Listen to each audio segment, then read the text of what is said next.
Here's how to use your BMW Tyre Repair Kit Plus to get back on the road.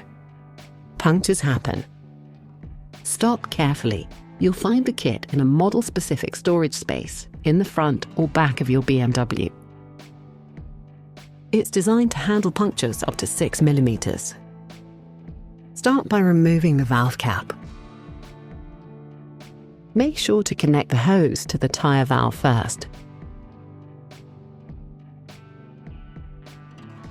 The device attaches directly and securely to the wheel using a patented fastening mechanism. Align the red arrow with the valve and push it firmly onto the rim. To activate the device, open the safety cover and switch it on. It will automatically fill the tyre with included sealant and adjust the pressure while you drive.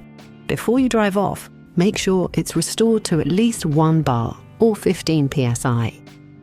Then you can continue driving for up to 200 kilometers or 125 miles at a maximum speed of 80 kilometers per hour or 50 miles per hour. Make sure to seek out your nearest BMW service partner to exchange the damaged tyre. And keep in mind that the tyre repair kit should be removed professionally after use. That's it.